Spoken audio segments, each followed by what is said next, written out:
பெரிய வீடு இங்க ஏத்திட்டு இருந்தோம், இப்ப இங்க ஏத்துறோம். நீங்க பெரிய வீடு, இதுவும் என் வீடு தான், அதுவும் என் வீடு தான், அங்க ஏத்தணும்னு நினைக்கிறோம்னு சொல்றீங்க. அந்த வீட்டோட ஓனர் தான் டிசைட் பண்ணும்.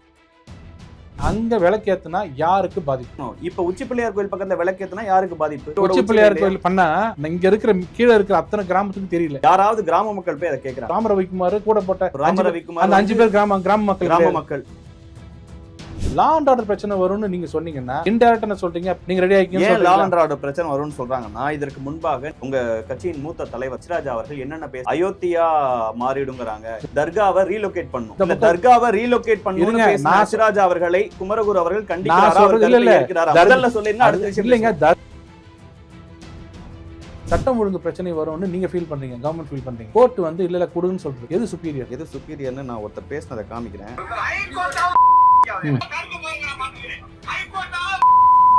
எது சுப்பீரியர்னு கேட்டதுக்கு உங்க இல்ல நீங்க நான் கேக்குற கேள்வி ரொம்ப அழகா ஸ்கிப் பண்றீங்க. அப்படியே திமுக ஆதரவு எல்லாருமே என்னன்னா ஒரு கேள்வி கேட்டா இல்ல இது இப்படி இது மாதிரி ஒரு ஜெர்னலிசம். அது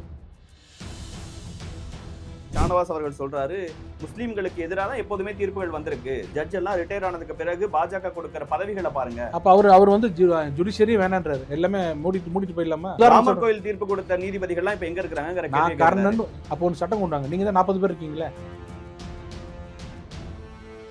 ஜி.ஆர். சுவாமிநாதன் அவர்களை பதவி நீக்கணும், அதற்கான முயற்சிகளை இந்தியா கூட்டணி எடுக்கணும்னு திருமாவளவன் அவர்கள் சொல்றாரு. சண்முகம் அவர்கள் சொல்றாங்க. நீதிபதி உங்களுக்கு வந்து ஆர்எஸ்எஸ் விடுவிச்சா நீதி வென்றது. இப்படி வந்து ஆர்எஸ்எஸ் ஜட்ஜ் இதை வந்து தினேஷ் எங்க மேல இருக்கிற கோவத்திலயோ பிஜேபி மேல கோவத்திலயோ நீங்க பேசுனீங்கன்னா இது நாளைக்கு ரிட்டாலியேட் ஆச்சு. உங்களுக்கு நாளைக்கு நாடா இருக்காது.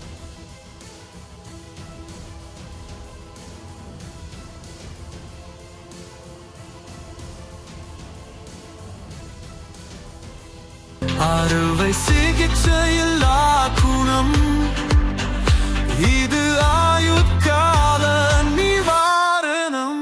டாக்டர் ஸ்ரீவர்மாஸ். ஆச்சி அதிரசமா விடுங்க, கையில தட்டி சூடான எண்ணெயில பொரிச்சா அதிரசம் ரெடி.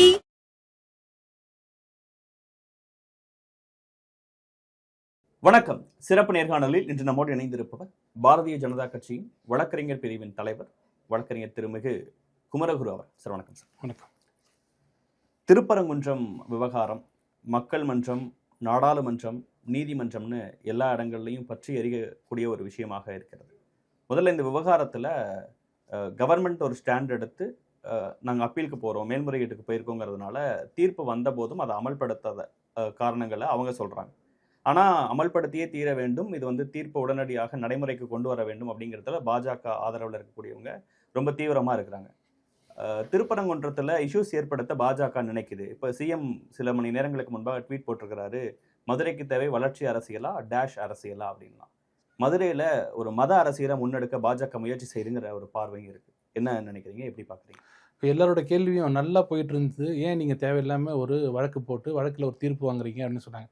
வழக்கு போட்டு தீர்ப்பு வாங்குறது, வழக்கு போட்டால் தீர்ப்பு நம்மகிட்ட இல்லை, ஜட்ஜிக்கிட்ட தான் இருக்குது. அவர் என்ன கொடுக்குறாரு தெரியல. ஆனால் அமைதியாக இருந்த இடத்துல ஆடு எடுத்துகிட்டு கோழி எடுத்துகிட்டு போனது யார் முதல்ல? அப்போது பிரச்சனை கிளப்புறது யாருன்றதை நீங்கள் முடிவு பண்ணிக்கணும். அப்போ அவங்க தான் வந்து ஏதாவது ஒன்று கிளப்பணும். அப்போ தான் ஹிந்துஸ் வருவாங்க, பிரச்சனை வரும், இந்து முன்னணி வரும், ஆர்எஸ்எஸ் வரும், பிஜேபி வரும்ன்றது அவங்க தான் நினைக்கிறாங்க. இந்த கேள்வி கேட்குற நேற்று ஒரு சமீபத்தோட ஆலு ஷாமாஸ் கேட்டிருந்தார், நல்லா இருக்கிற இடத்துலையா தேவையில்லாமல் பிரச்சனை பண்ணுறீங்க, நல்லா இருக்கிற இடத்துலையா நீங்கள் தேவையில்லாமல் ஆடு வெட்டுறீங்க. ஆடு கோழி வெட்டுறது, அங்க அசைவ உணவுகளை உட்கொள்றது நம்ம கண்ணால பார்த்துருக்கோம். 10-15 வருஷத்துக்கு முன்னாடி வரைக்கும் நடைமுறையில தான் இருக்கு. இப்பயும் அது நடைமுறையில தான் இருக்குங்கிறத மதுரை மக்கள் பல பேரே சொல்றாங்க. ஆனா மதுரையில தீபத்தூண்கிற இடம், உச்சி பிள்ளையார் கோயில இருந்து நீங்க இப்போ எந்த இடத்துல பண்ணணும்னு சொல்ற அந்த இடத்துல ஏத்துறதை யாராவது மதுரையில இருக்கவங்க கண்ணில் பார்த்துருக்காங்களா? இங்க நாங்க நடைமுறையில பார்த்தோன்னு ஒன்று இருக்கா அப்படிங்கிறத கேள்வியா எழுப்புறாங்க. நடைமுறையில பார்க்கல, இப்போ அது ஏத்துறதுனால என்ன பிரச்சனை? இதை நான் வேற மாதிரி கேட்குங்க. நாங்க சொல்றது 15 வருஷத்துக்கு முன்னாடி, 50 வருஷத்துக்கு முன்னாடி மூதாதையர் எங்கத்துமா ஏத்துனாங்க? தர்காக்குள்ள ஏத்துனாங்க. எங்க மூதாதையர் பிரச்சனை, எங்க மூதாதையர் இல்ல, நான் சொல்ல முடிச்சிடுறேன். ஏத்துனாங்க, அங்க ஏத்திக்கிட்டுமா அப்படின்னு கேட்டா அந்த கேள்வி கரெக்ட். என்ன சார் இது உள்ளெல்லாம் வரீங்க, யாரோ சொன்னாங்கன்னு, ஆதாரம் இல்லையே, ப்ரூஃப் இல்லையான்னு. பெரிய வீடு இங்க ஏத்திட்டு இருந்தோம், இப்ப இங்க ஏத்துறோன்றோம். ஏத்துங்க. என்ன சொல்லணும், இதுல ஏத்துறதுனால என்ன ப்ராப்ளம்னு யாராவது ஒருத்தர் சொன்னாங்களா? இல்லையா, நீங்க பெரிய வீடு, இதுவும் என் வீடு தான், அதுவும் என் வீடு தான், அங்க ஏத்தணும்னு நினைக்கிறோம்னு சொல்றீங்க. அந்த வீட்டோட ஓனர் தான் டிசைட் பண்ணும். எந்த வீட்டோட ஓனர்? வீட்டோட ஓனர் தான். நீங்க விலைக்கு ஏத்தணும்னு சொல்றீங்க. யார் ஓனர்? வீட்டோட ஓனர் யாரு? நீங்க 94 தீர்ப்பு 94 தீர்ப்புன்னு இப்ப நீங்க பின்னாடி உட்கார்ந்து இருக்கும்போது அண்ணாமலை அவர்கள் ஒரு பெரிய யார் ஓனர் சொன்னாரு? அந்த பிரஸ் மீட்ல 94 தீர்ப்பை குறிப்பிடுறாங்க. அதுல அவங்க சொல்றாங்க, கோயில் நிர்வாகம் எந்த இடத்துலயாவது வேற இடத்துல வந்து விளக்கேற்றணும்னு நினைச்சாங்கன்னா அதை டிசைட் பண்ணிக்கலாம். இந்துக்களுக்கு சொந்தமான இடங்கள்ல எந்த இடத்தையாவது அவங்க டிசைட் பண்ணிக்கலாம்னு சொல்றாங்க. அந்த பாயிண்ட மட்டும் அண்ணாமலை அவர்கள் மிஸ் பண்ணிட்டாரு. நீங்களும் மிஸ் பண்ணிட்டீங்க. அப்ப நான் சொல்லுங்க. அவர் மிஸ் பண்ணல. கோயில் நிர்வாகம் இப்ப எங்க ஏத்தணும்னு நினைக்கிறேன். அப்ப வந்து கோயில் நிர்வாகத்துக்கு ராமரவிக்குமார் ஒரு ரெப்ரசன்டேஷன் கொடுக்குறாரு. நாங்க வந்து தீபத்தூண்ல ஏத்துறோம் இந்த வருஷம் கேட்கிறாரு. அக்செப்டும் பண்ணிக்கலாம், ரிஜெக்டும் பண்ணலாம். யார் அது ஆர்டர் பாஸ் பண்ணாங்க? நீங்க இவ்வளவு படிச்சீங்கல்ல, யார் அவர் ஈவோ? கோயில் நிர்வாகம். நீங்க இப்ப என்ன சொன்னீங்க? போர்டுன்னீங்க. போர்டு வேற, ஈஓ வேற. உங்களுக்கு நல்லா தெரியும். தெரிஞ்சே நீங்க கேள்வி கேட்கறீங்க. Okay sir. ஈஓ வந்து he has to just administer தி கோயில். வேற எந்த வேலையும் கிடையாது. சொல்றது செய்யறதா வேலை. டெம்பிள் தேவஸ்தானம்ங்கிறது அவங்க தான் ஆகம விதிப்படி இந்த நேரத்தில் கோயில் திறக்கலாமா, படி திறக்கலாமா, விபூதி கொடுக்கலாமா, எல்லாம் அவங்க முடிவு பண்ணணும். இப்ப நான் கொடுக்குற ரெப்ரசன்டேஷன் அந்த ஒரு காரணத்தை ஜிஆர் சாமி சொன்னாரு. இந்த ஒரு காரணம் போது நான் இதை குவாஷ் பண்றதுக்கு. ஆனா இருந்தாலும் உங்களுக்கு டைம் கொடுக்குறேன். தேவஸ்தானம் முடிவு பண்ணி, தேவஸ்தானம் முடிவு பண்ணி இல்ல இது வரக்கூடாது, இந்த இடத்துல வரக்கூடாதுன்னு முடிவு பண்ணி, அதுவும் சேலஞ்சபிள். அதுவும் that should be also under challenge. அது யாரும் இல்லைன்னு சொல்ல முடியாது. ஆனா இதை பிளேட்டண்டா உன் வேலை என்னமோ பூட்டி சாவி எடுத்துட்டு வீட்டுல வைக்க வேண்டியதா ஒரு வேலை. அவர் சொல்றாரு இங்க வைக்காத, இங்க வைக்காதன்னு சொல்றாரு. ஐயோ, அதனால ரிஜெக்ட் பண்ணிட்டாரு. தேவசம் போர்டு என்ன சொல்லியிருக்கு? சொல்லியே. அவங்களுடைய விருப்பம் பிரச்சனை இல்ல. இல்லைங்க, நாங்க ராமரவிக்குமாருக்கு ஒரு விருப்பம் இருக்கும். நான் இந்து தான், எனக்கு ஒரு விருப்பம் இருக்கும். ஆபீஸ்ல எங்க ஆபீஸ்ல வேலை பார்க்குற 20 பேர்ல 18 பேர் இந்து தான். அவங்களுக்கு எல்லாம் ஒரு விருப்பம் இருக்கும். ஒவ்வொரு இந்துவின் விருப்பத்துக்கு ஏற்ற கோயில்ல நீங்க சொன்ன மாதிரி இது வீடுனா வீடு ஃபுல்லா விளக்கேற்ற முடியும். ஒரு பாரம்பரியமா உன கடைபிடிச்சிட்டு இருக்க விஷயத்துல தானே பண்ண முடியும். நீங்க ஒரு கேள்வி நாங்க வந்து ரெப்ரசன்டேஷன் கொடுக்குறோம். அதுக்கு வந்து யார் பதில் சொல்லணும்னா தேவஸ்தானம் சொல்றோம். நீங்க பட்டா கேட்குறீங்க, தாசில்தார் சொல்ல மாட்டார், விஓ சொன்னார், ஒத்துப்பீங்களா? விஓ யார் சார் சொல்றதுன்னு கேட்பீங்களா? அப்ப மட்டும் ஹைரார்கி கேட்பீங்க. இங்க தேவஸ்தானம் சொல்லல, முதல் பாயிண்டே போயிடுச்சு. ஈஓ என்ன சொல்றாரு? லா அண்ட் ஆர்டர் ப்ராப்ளம் வரும்ன்றாரு. அது யார் சொல்லணும்? ஈஓ சொல்லணுமா, போலீஸ் சொல்லணுமா? போலீஸ் சொல்லல, ஈஓ சொல்றேன். இங்க ஃபுல் போலீஸ் என்ன சொல்றாங்க? இப்ப ஃபுல்லா இருங்க, போலீஸ் என்ன சொல்றாங்க முதல்ல சொல்றேன். இல்ல சார், இல்லங்க, நான் முதல்ல பெட்டிஷன் போறேன்.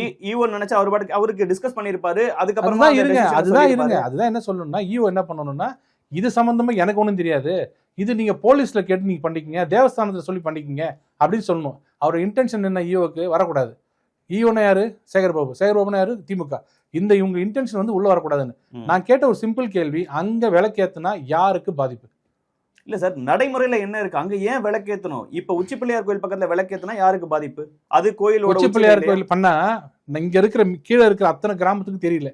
அதனாலதான் தீபத்தூண் ஒண்ணு அந்த காலத்துல வச்சு 1994 ஜட்ஜ்மெண்ட்ல சொல்றாரு, தீபத்தூண் அந்த இடத்துல ஏத்துனா எல்லாம் விசிபிள் ஃபார் மோர் தென் 1000 வில்லேஜஸ்ன்றாரு. 94 சொல்றாரு. பாருங்க, எந்த இடத்துல இப்ப இருக்கிற இடத்துல ஏன் வேண்டான்னு சொல்றாங்கன்னா, விசிபிளான ஒரு விசினிட்டி உள்ள இடத்துல இவங்க கேட்கறாங்க.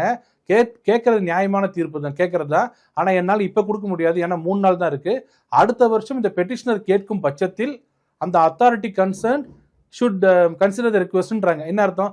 அவங்க அதுக்கு காரணம் சொல்றாரு, ஏன்னா இப்ப இருக்கிற இடத்துல வந்து விசிபிளா இல்ல, இவங்க சொல்ற இடத்துல வச்சா விசினிட்டி இருக்கும், அதனால கேட்கறாங்க. 94 அப்புறமா கிட்டத்தட்ட 25-30 வருஷம் ஆயிடுச்சு. இதுக்கப்புறமும் அதே உச்சி பிள்ளையார் கோயில்ல ஏத்தி தான் சுத்தி இருக்க எல்லா கிராம மக்களுக்கும் தெரிஞ்சுதான். யாராவது கிராம மக்கள் போய் அதை கேட்கறாங்களா? இல்ல, நான் என்ன சொல்றேன், கிராம மக்கள் யாரு? இப்ப ராமரவிக்குமார் கூட போட்ட அந்த 5 பேர் கிராம மக்கள் அல்ல, அவங்க அந்த ஊர் சுத்தி வந்து இந்து முன்னணியோ இல்ல இந்து அமைப்புகளோ இல்ல இருக்கக்கூடாது. கிராம மக்கள், கிராம மக்கள் வந்து எந்த கட்சியில இருக்கக்கூடாது. இந்து முன்னிலையில் இருக்கிற நான் ஆஜரான என்னோட கிளைண்ட் வந்து அரசு பாண்டியன்றது அந்த ஊருக்காரரு. அவர் வந்து முஸ்லிம் இது கிடையாது, வில்லேஜ்ல கிடையாது. உங்களுக்கு என்ன வேணும்? நான் கேட்கிற சிம்பிள் கேள்வி, அங்க வச்சு இப்ப இங்க இருக்கு மொத்த இடமும் கோயிலுதுன்றாங்க, எக்ஸப்ட் 33 சென்ட் இந்த தர்காவும் போற நெல்லித்தோப்பு இதெல்லாம் அவங்களுக்கு சொல்லிட்டாங்க. இந்த இடத்துல இருக்கக்கூடாது. 15 மீட்டருக்கு மேல வைங்கன்னு ஹைகோர்ட்ல 15 மீட்டர் தாண்டி எங்க வேணா வச்சுக்கீங்கன்னு சொல்றாங்க. 50 மீட்டர் நிர்வாகம் முடிவெடுக்கிற இடத்துல இருங்க. அப்படி இல்ல, தேவசம் போர்டு சொல்றது எல்லாமே 100% கரெக்ட் கிடையாது. எல்லாத்துக்கும் மேல சுப்ரீம் கோர்ட்டு ஜுடிஷியரி இருக்கு. 50 மீட்டர் தள்ளி இருக்குன்னு இவர் பாக்குறாரு. 50 மீட்டர் தள்ளி வச்சா என்ன தப்பு? ஒரு நாள் 24 மணி நேரம் தெரிய போகுது. நில அளவை கல்லுங்கறாங்க சார். உங்களுக்கு ஏங்க நான் என்ன சொல்றது? அது நம்பிக்கைங்க. ஒருத்தர் சொல்றாரு இது நில இது கல்லுங்கன்றாரு, ஒருத்தர் சாமிங்கறாரு. என்ன பண்ணீங்க? அத ஆராய்ச்சி பண்ணுங்க. எது தீபத்தூண் கண்டுபிடிக்கட்டும். இல்லங்க, ஓகே. இப்போ ஜிஆர் சுவாமிநாதன் தன்னுடைய தீர்ப்புல சொல்றாரு, தங்களுடைய சொத்தை பாதுகாக்கவாவது அங்க விளக்கேத்தணும். இதெல்லாம் என்ன வார்த்தை? ஆக்குபைடு அப்படிங்கிற வார்த்தைய முஸ்லிம் அவங்களுக்கு சொந்தமான இடத்தை ஆக்குபைடு லேண்டுங்கறாரு. சரி, தீபத்தூன்ற வார்த்தை 1920 சூட்ல இருக்கா இல்லையா? ஓகே. அப்ப தீபத்தூண் எங்கிருந்து வந்தது? தீபத்தூண் என்ன தமிழ்ல எனக்கு தெரியல, என்ன அர்த்தம் அதுக்கு? ஏதோ ஒரு அர்த்தங்க.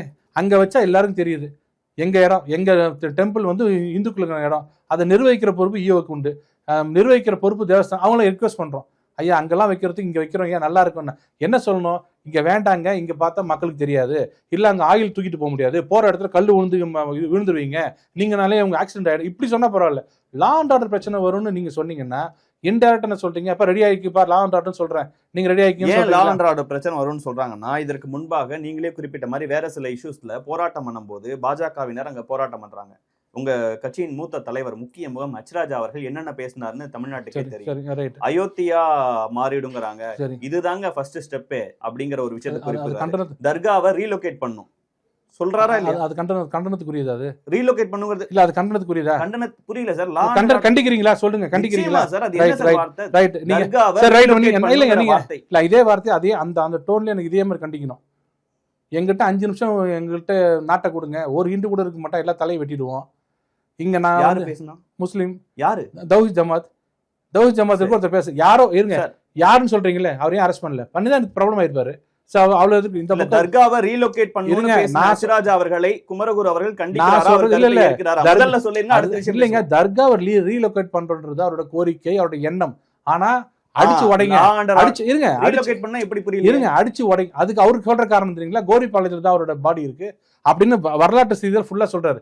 தர்கா அங்க கிடையவே கிடையாது, சிக்கந்தர் இருந்தது அங்க கிடையாது. அது அவரோட ஆய்வு. இருங்க சார், எங்கேயுமே ரீலோகேட் பண்ணுன்ட்டு இல்லைங்க, தர்காவை ரீலோகேட் கூட நாங்க பண்ணுவோம், ரொம்ப இது பண்ணீங்கன்னா மேல எடுத்துட்டு போனீங்கன்னு சொல்றது ஆர்டர் இஷ்யூ எப்படி வரும்னு நான் கேட்டீங்கல்ல கொஞ்ச நேரத்துக்கு. நான் இப்ப கேக்குறேன் ஒண்ணு, நான் உன் பக்கத்துல தயாநிதி மாறன் நிக்கிறாரு எம்பி, ஒருத்தர் சொல்றாரு அனில் மேல கை வச்சா 3 கோடு வருது, சீதா மேல ஏன் கோடு வரலன்றாரு. குளிங் சிரிக்கிறாரு. ஒரு கண்டனம் யாரும் தெரிவிக்கலையே, நீங்களும் தெரிவிக்கலையே இது வரைக்கும். என்னங்க இது மதத்தை பத்தி பேசுறீங்களான்னு யாரு இந்த மாதிரி நேத்து யாரா ஒருத்தர் பேசுனாங்களா? அந்த மாதிரி யாரும் பேசல. சரி, இதெல்லாம் ஹச்ராஜா அவர்கள் பேசுங்க, இதெல்லாம் யாராவது ஒருத்தங்க பேசுனாங்கன்னு கேட்டீங்க. நான் வந்து ஹச்ராஜா அவர்களின் பேச்சை குமரகுரு அவர்கள் கண்டிக்கிறாரா சொல்றேன், ஏற்கிறாரா? ஒரு வார்த்தை சொல்லிருங்க, அடுத்தது பேசலாம். இல்ல ஏன் கண்டிக்க கூடாதுன்னா அவர் ஆய்வு என்ன செஞ்சிருக்காரு? அவர் சொல்றாரு கோரிப்பாளையத்துல இந்த பாடி இருக்குன்றாங்க, ஆனா இங்க இருக்குன்றீங்க, எது உண்மை? ஆய்வுக்கு உட்படுத்துங்க. அந்த இடத்துக்கு கூட நாங்க ஏன் போவோம்னா, நல்லா இருக்கிற இடத்துல நீங்க வந்து கோழி வெட்டுறங்க, ஆடு வெட்டுங்க. ஒண்ணு புரிஞ்சுங்க தினேஷ், கோழி வெட்டுறதும் ஆடு வெட்டுறதும் தீபம் ஏத்துறதும் ஒன்னு இல்ல, வேற. இது வேற, அது வேற. இல்ல அப்படி வேற.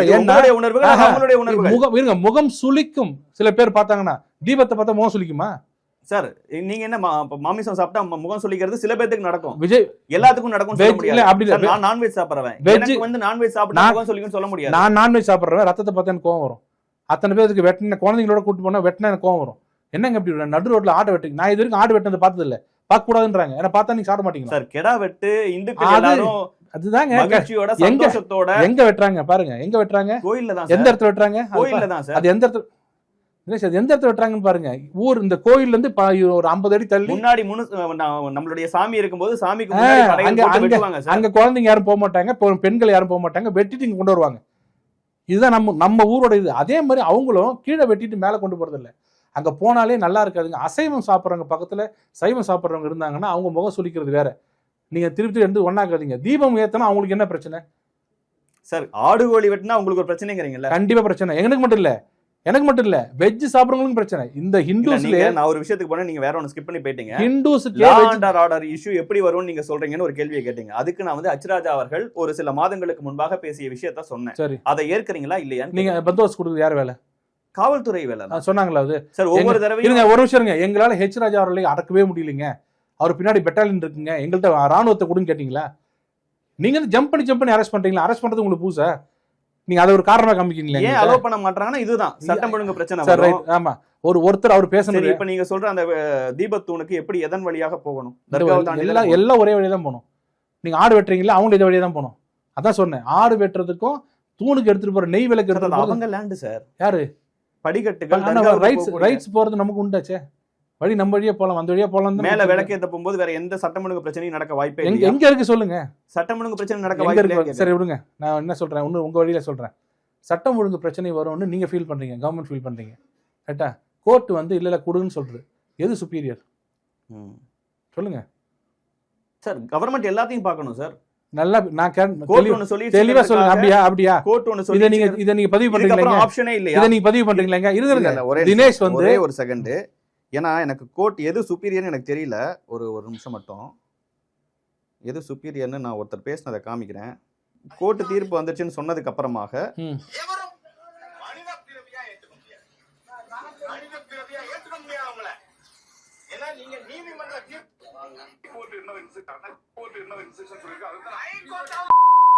சரி சரி சரி இதுக்கு எங்க போச்சு? எது சுப்பீரியர்னு கேட்டதுக்கு உங்க இல்ல நீங்க இப்ப இதுக்கு எங்க போச்சு இந்த கேஸ் எங்க போச்சு? எது வரைக்கும் போச்சு? கோர்ட் ஒரு தீர்ப்பு கொடுத்துருங்க. இது தலைவர் வந்து கோர்ட்டாவது அதாங்க சொல்ல கூட முடியல. வேண்டாம் இந்த இதுக்கு அவர் எது வரைக்கும் போய் என்ன ஆச்சு தெரியுமா? கோர்ட் கேஸ் என்ன ஆச்சு தெரியுமா? விட்டாங்களா? அப்படியே விட்டுட்டீங்களா எல்லாருமே? அதுக்கு உண்டான ப்ரொசீடிங்ஸ் அவர் அட்டெண்ட் பண்ணிட்டு தான் வந்திருக்காரு இன்னைக்கும். நான் வந்து இதே கவர்மெண்ட் பண்ணுங்க. நான் கேட்ட கேள்வி ஒரு மனிதர் பேசுறது சொல்றீங்க. ஒரு கவர்மெண்ட் அது வந்து கேஷுவல் இல்லங்க. கவர்மெண்ட் மிஷனரி ஒருத்தர் பேசுறாரு பத்தி இல்ல ஒரு நிமிஷம் இருங்க. எது சுப்பீரியர் கேட்ட கேள்வி. ரோட்ல ஒருத்தர் போகும்போது ஒருத்தர் திருடுறாரு. என்ன சார் அநியாயமா இருக்கு? போலீஸ்காரன் புடிச்சிட்டு போய் தண்டனை கொடுத்துறான். அதை வச்சுக்கலாம என்ன பண்ணலாம்? இதுக்கு உண்டான என்ன ஆச்சு தெரியுமா உங்களுக்கு? இவ்வளவு பார்த்து நீங்க என்ன ஆச்சு? இதுக்கு எங்க வரைக்கும் போனாரு? என்ன சொன்னாரு? மனநல மருத்துவர்கள் எல்லாம் சந்திக்கணுங்கிற வரைக்கும் போனுச்சு. அதெல்லாம் இல்ல பொது அவர் மன்னிப்பு நான் வந்து கோவத்துல பேசிட்டேன் அப்படின்னு மன்னிப்பு கேட்டு கோர்ட் விட்டுருச்சு. நான் கேட்கிற கேள்வி ரொம்ப அழகா ஸ்கிப் பண்றீங்க. அப்படியே திமுக ஆதரவு எல்லாருமே என்னன்னா ஒரு கேள்வி கேட்டா ஜுடிஷியல் எது சுப்பீரியர் நீங்க சொல்லுங்க அப்படின்னு சொல்லி நீங்க சொல்லுங்க. நான் அதனால உங்க தலைவர் சொன்ன ஒரு விஷயத்தை இது மாதிரி ஒரு ஜேர்னலிசம். அது நான் ஒரு நியாயமா இந்தியால இருக்க கான்ஸ்டிடியூஷன் படி எது சுப்பீரியர்னு கேட்டா அவர் பேசினாரு. இல்ல சார், நான் என்ன சொல்றேன்னா ஒரு நிர்வாகம் 1000 விஷயங்களை கால்குலேட் பண்ணும். இங்க சட்டம் ஒழுங்கு பிரச்சனை நடக்குது. இதுதான் சுப்பீரியர். இங்க பிரச்சனை சுப்ரீம் கோர்ட் தான் சுப்பீரியர். இருங்க இப்போதைக்கு இல்ல அப்படியே மதுரை பெஞ்சுக்கு போயிருக்காங்க. அடுத்து மேல்முறையீட்டுக்கு ஆப்ஷன் இருக்கு. அதனால நாங்க இப்ப அது வரைக்கும் என்ன பண்றது? எப்பவும் ஒன்று புரிஞ்சுங்க. நாளைக்கு சாயங்காலம் 6 மணிக்குள்ள இந்த வேலையை செய்யணும்னு சொன்னா கோர்ட் அப்பீல் போறதுக்கு வெயிட் பண்ண முடியாது. அது செஞ்சாகணும். செய்யலன்னா கண்டெம்ட் வரும். இதான் உண்மை. கண்டெம்ட் டீல் பண்றாங்க.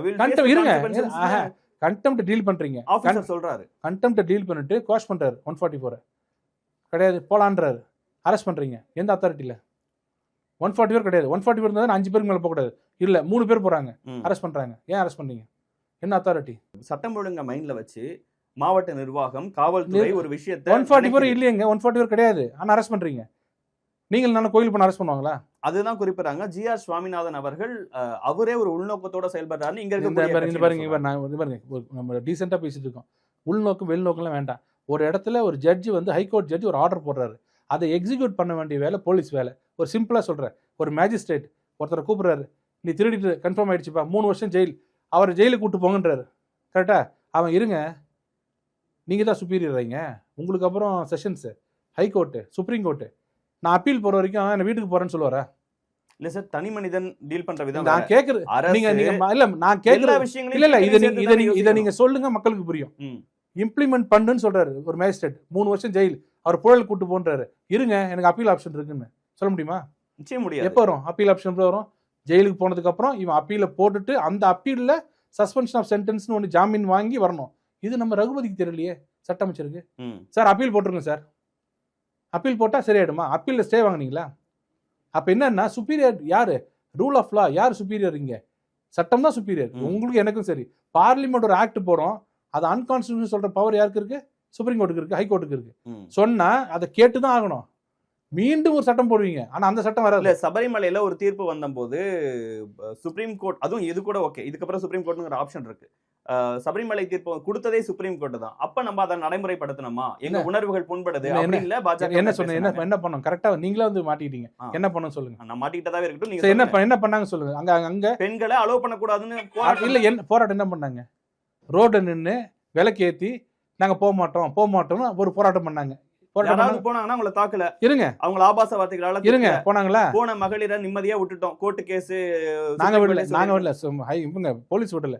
இங்க இருந்து போன ரேஷனிஸ்ட் எல்லாம் போனாங்க பாருங்க, அங்கேயே பிடிச்சி தள்ளினாங்க. வராதிங்க பிரச்சனையா இருக்குன்னு. இது ஒரு பாயிண்ட். இன்னொரு பாயிண்ட் ஏன் தெரியுமாங்க நின்னோம்? அதே கேரளால ஜாக்கோபைட் ஜியோபைட்னு 2 பேர் இருந்தாங்க. 2 சர்ச்சுக்குள்ள பிரச்சனை. 2 பேர் சர்ச்சில் ஒரு தீர்ப்பு சொன்னாங்க ஒருத்தருக்கு ஃபேவரா. ஏன்னா உடனே அந்த கேரளா ஹைகோர்ட் என்ன பண்ணி தெரியுமா? 2 மதத்துக்குள்ள பிரச்சனை வரும்போது உடனடியாக முடிவு பண்ண முடியாது, நாங்கள் அதை இம்ப்ளிமெண்ட் பண்ண மாட்டோம், நாங்கள் ரிவ்யூ போட்டிருக்கோம். அதில் எங்க அதே சுப்ரீம் கோர்ட் போட்டதில் ரிவ்யூ போட்டிருக்கோம். ரிவ்யூ என்னைக்கு வருதோ அது வரைக்கும் உங்க 2 சர்ச்சை நாங்க டிஸ்டர்ப் பண்ண மாட்டோம்னு சொன்னது அன்னைக்கு இருந்த கேரளா அரசு, கம்யூனிஸ்ட் அரசு. நாங்க என்ன சொன்னோம், அங்க பண்ணீங்கல்ல அந்த மாதிரி, அதே மாதிரி இது எக்ஸ்டெண்ட் பண்ணுங்க, ரிவ்யூ போட்டு ரிவ்யூல முடிவு பண்ணணும்னு சொன்னோம். முடியாதுன்னாங்க, போராட்டம் பண்ணோம். இங்க என்ன ஆச்சு இப்போ?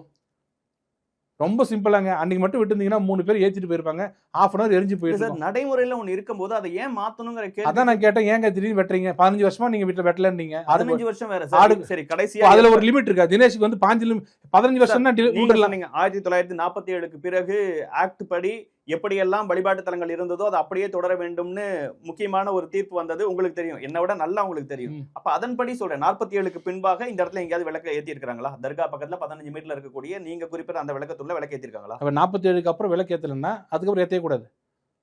கரெக்டா? அப்படிதான் சட்டம். இன்னில இருந்து 47க்கு அப்புறம் எங்கெங்கெல்லாம் எப்படி இருந்துச்சோ அதே அளவுக்கு போயிடலாம். நீங்க சொன்ன மாதிரி தர்கா பக்கத்துல 15 மீட்டர் பக்கத்துல நீங்க குறிப்பிட்ட விளக்கு தூண்ல எப்ப கடைசியா தீபம் ஏத்துனாங்க? உலக போறப்போ. யாரு பார்த்தாங்க? என்ன ப்ரூஃப் அதுக்கு? அதுக்கு தீபத்தூண்னு பேர் வச்சிருக்காங்க. அதோட எத்தனை வருஷம்னு பார்த்தாங்க. அதுல சூட்ல இருக்கு, தீபத்தூண் ஒன்று இருக்குன்னு. இதெல்லாம் ப்ரூவ் பண்ண வேண்டிய அவசியம் எதுக்கு இப்போ அங்க வருது சார்? பாத்தீங்களா? இப்ப பாத்தீங்களா? இல்ல தர்காக்குள்ள இருந்தா இதெல்லாம் கேட்டா என்ன சார் நீங்க 15 வருஷத்துக்கு முன்னாடி சார் மதுரையில போய் சரிங்க, நான் மதுரையில திருப்பதி அதே மலைக்கு போய் தர்காலையும் அங்க இருக்க மேல இருக்கக்கூடிய காசி விஸ்வநாதர் ஆலயத்திலையும் என்னென்னலாம் இருக்குன்னு பார்த்துட்டு வீடியோ பண்ணி நான் ரொம்ப இல்ல அங்க மதுரை மக்கள்கிட்ட பேசும்போது நாங்கெல்லாம் 10-15 வருஷத்துக்கு முன்னாடி சாப்பிடுவோங்கிறாங்க. இப்பயும் சாப்பிடுறதுங்கிறது நடைமுறையில தான் இருக்கு. மேல வந்து கோழி அறுக்கிறது, ஆடு வெட்டுறதுங்கிறது நடைமுறை தான் இருக்கு. அதை எல்லாரும் கண் முன்னாடி பார்த்துட்டு இருக்கும் போதே அதை பண்ணக்கூடாது. 2 விஷயம் தெரிஞ்சு ஒண்ணு புரிஞ்சுங்க. ஒண்ணு லாஜிக்கலா நம்ம பேசிட்டு இருப்போம், இது கரெக்டா தப்பான்னு ஒண்ணு. இன்னொன்னு லாஜிக்கா என்னமோ கோர்ட் ரூலிங் கொடுத்துட்டா அதை நம்ம இப்போ பின்பற்றணுமா வேணாமான்னு 2. முதல் இதில் வந்து நீங்கள் என்ன சொன்னாலும் நான் ஒத்துக்க மாட்டேன், நாங்கள் எப்போனா பண்ணலாம், ஆனால் நீங்கள் அதுக்கு ஒத்துக்க மாட்டீங்க, அது கண்டிப்பாக டிபேட்டபிள் இஷ்யூ, அதை விட்டுருங்க. இன்னொன்று நல்லதோ கெட்டதோ ஒரு ஹைகோர்ட் ஜட்ஜ் வந்து சொல்கிறாரு ஏற்றுங்கன்னு சொல்கிறாரு. நீங்கள் என்ன பண்ணணும்? உடனடியாக நைட்டாக போய் எல்லா விஷயத்தையும் பண்ணுவீங்கல்ல? இல்ல எல்லா விஷயத்தையும் பண்ணுவீங்கல்ல? நான் கோர்ட்டாவது ஏதாவது நான் எதுக்கு மதிக்கணும்னு கேட்பீங்கல்ல நீங்க? அப்படி நான் சொல்ல மாட்டேன். இல்லைங்க, அதுக்கு சொல்ல நான் வக்கீல உங்களுக்கு கேட்கறேன். நீங்க எதுக்கு ஒருத்தர் போய் தனி மனிதன போறீங்க? எத்தனை கேஸுக்கு நைட்டு போய் கவுத்துட்டு இருக்கீங்க, ஸ்டே கொடுங்க. ஏன் இதை போய் ஸ்டே வாங்கிட்டு வர வேண்டியதானே? ஹைகோர்ட்ல போய் சிஜெட் சொல்லி ஸ்டே வாங்கிட்டு வர வேண்டியதானே? அப்படி வாங்கிட்டு வந்தா சார் இம்ப்ளிமெண்ட் பண்ண மாட்டேன்னு சொல்லி அவரு விட்டுருக்கு போறாரு. ஸ்டே வாங்கல, அடுத்த நாள் 2 டிவிஷன் பெஞ்சிட்டு வருது. அவங்களும் ஃபுல்லா ஆராய்ச்சி பார்த்துட்டு இது கரெக்ட் அப்படின்னாங்க. சிஎஸ்எஃப் ஏன் வச்சிங்கன்னு கேட்டாங்க, அதுக்கும் பதில் சொல்லிட்டாங்க. எல்லாம் சொன்னதுக்கு அப்புறமும் கண்டெம்ப்ட்ல நேத்து வந்து நிக்கிறீங்க, இன்னைக்கு சாயங்காலம் போய் ஏத்துங்க 144 குவாஷ் பண்றேன்றாரு. முடியாது. இதை வந்து தினேஷ் எங்க மேல இருக்கிற கோவத்திலயோ பிஜேபி மேல கோவத்திலயோ நீங்க பேசுனீங்கன்னா இது நாளைக்கு ரிட்டாலியேட் ஆச்சு. உங்களுக்கு நாளைக்கு நாடா இருக்காது. ஒரு இம்ப்ளிமெண்ட் பண்ணுன்னு சொன்னா ஜுடிஷியரி அதை சிறமேற்கொண்டு செஞ்சுட்டு அதுக்கு உண்டான பின்னாடி நீங்க என்னோட கமெண்ட் சார். அதுக்கு தான் இங்க இருக்கக்கூடிய அரசியல் கட்சிகள் சொல்றாங்க, இந்த நீதிபதி வந்து எப்போதுமே இவர்களுக்கு ஆதரவாக இங்க சமூக பதற்றத்தை ஏற்படுத்துற மாதிரி தீர்ப்புகள் சொல்றாரு. ஜி.ஆர். சுவாமிநாதன் அவர்களை பதவி நீக்கணும், அதற்கான முயற்சிகளை இந்தியா கூட்டணி எடுக்கணும்னு திருமாவளவன் அவர்கள் சொல்றாரு. சண்முகம் அவர்கள் சொல்றாங்க இம்பீச்மென்ட் பண்றதுக்கு ஒரு செகண்டுக்கு முன்னாடி வரைக்கும் அவர் தீர்ப்பு கொடுக்கூடாது. அந்த தீர்ப்புகளை வச்சு இவங்க சொல்றாங்க.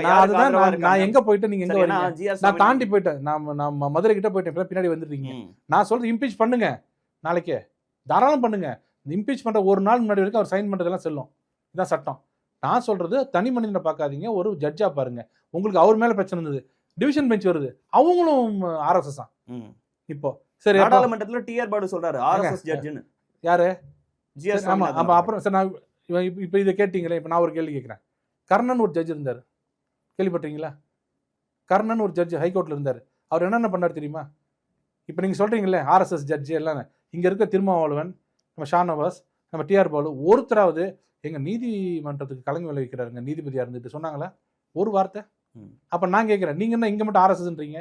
யாராவது ஒருத்தராவது கண்டனம் தெரிவிச்சீங்களா? ஜி.ஆர். சுவாமிநாதன் பேசும்போது, ஏற்கனவே கடந்த காலங்களில் பேசும்போது, வேதங்களை நம்ம பாத்துக்கிட்டா வேதங்கள் நம்மள பாத்துக்கும், நான் தீர்ப்பு ஒவ்வொன்னும் கொடுக்கும்போது அதை யோசிப்பேன், சனாதன தர்மத்தை நான் பாதுகாக்கணும்னு நினைக்கிறேன் அப்படிங்கிற விஷயத்த சொல்றாரு. அவர் இன்னொரு இன்சிடென்ட்டை மேற்கோள் காட்டி சொல்றாரு. ஒரு பக்திமான் என்கிட்ட வந்தாரு, அவர் வந்து அவங்களுடைய தங்கை வண்டி ஓட்டிட்டு போனாங்க, கார் ஆக்சிடென்ட் ஆனிச்சு, தங்கை தான் ஓட்டினாங்க, ஆனா அவங்க ஃபாரின் போகணுங்கிறதுக்காக நான் தான் ஓட்டினேன்னு சொல்லிட்டு. நல்ல பாயிண்ட், இதெல்லாம் ஃபர்ஸ்ட் கிளாஸான பாயிண்ட்.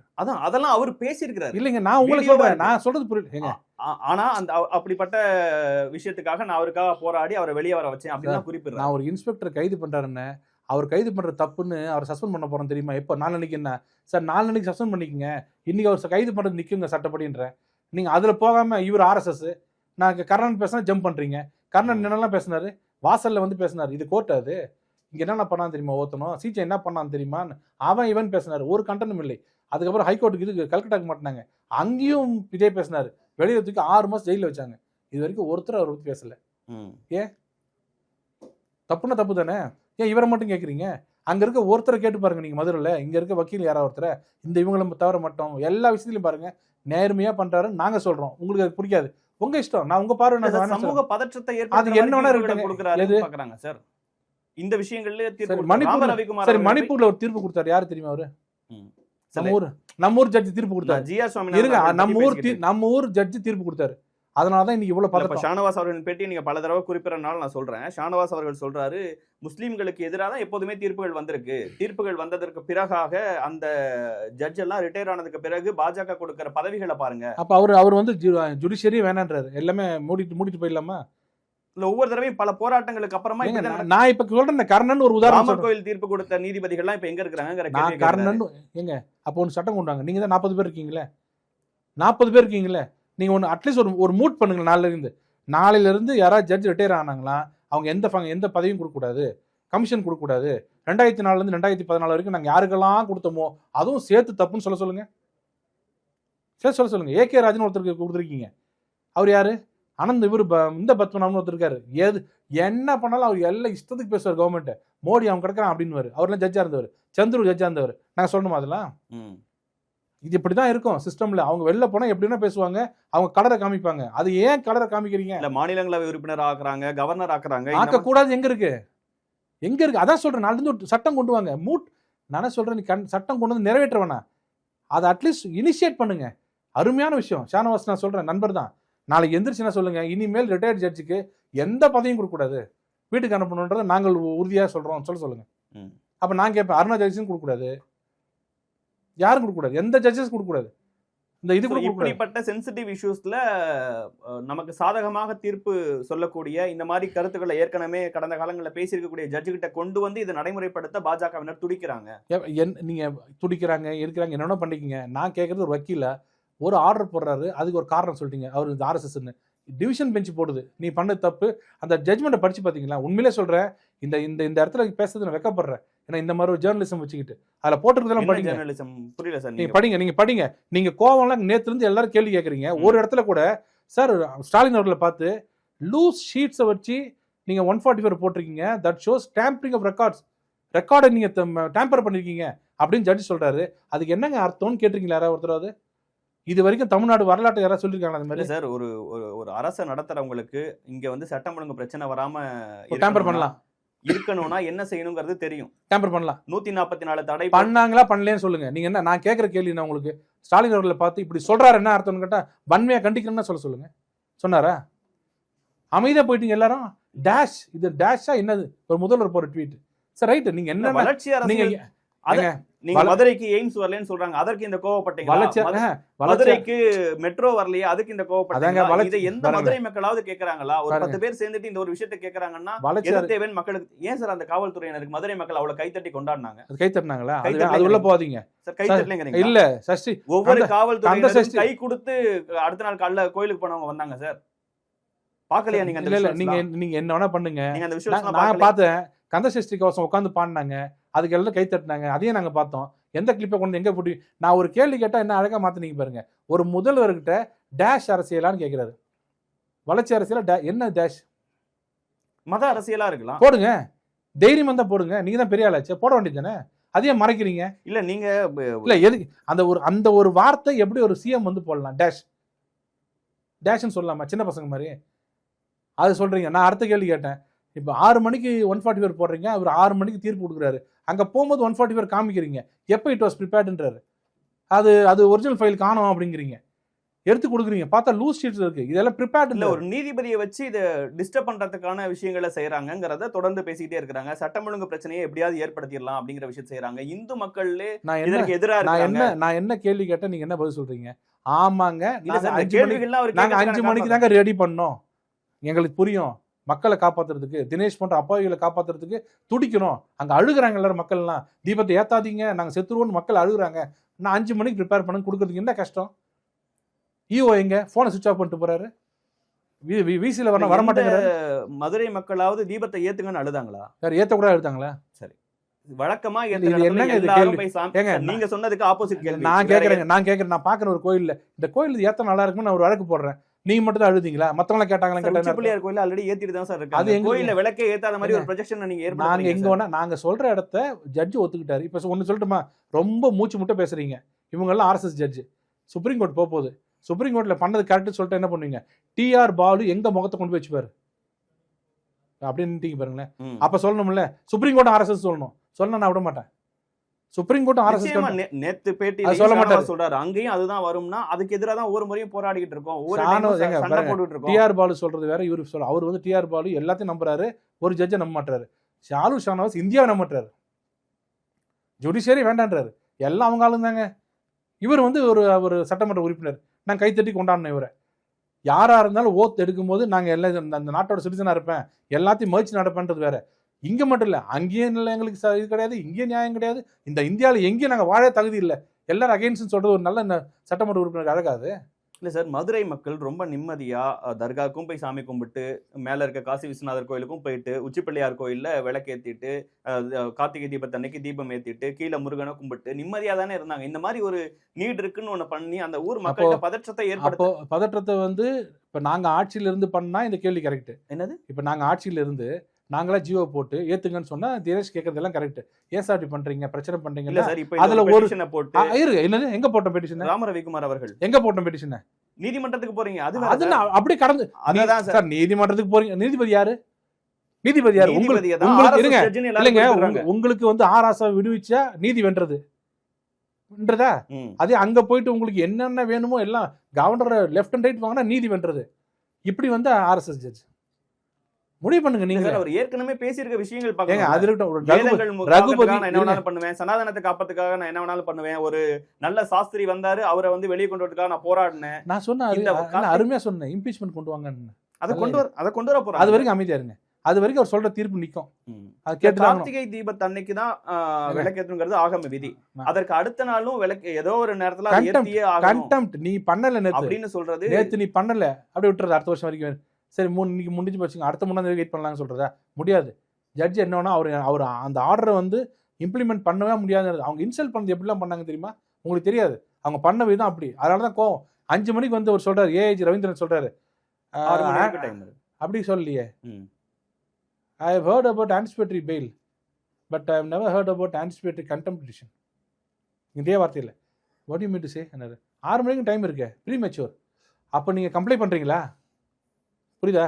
6 மணிக்கும் டைம் இருக்குங்க. இப்போதான் நெய் விளக்கு எடுத்துட்டு மேலே போகிறாங்க, அதுக்குள்ளே தண்டிக்கிறீங்க. 6 மணிக்கு சினிமாவில் வர மாதிரி 5:59 டக்குன்னு எரியும். அப்போ தானே சொல்லுவாங்க அப்படி வெயிட் பண்ணுங்கன்னு. வெயிட் பண்ணுங்க 6 மணிக்கு.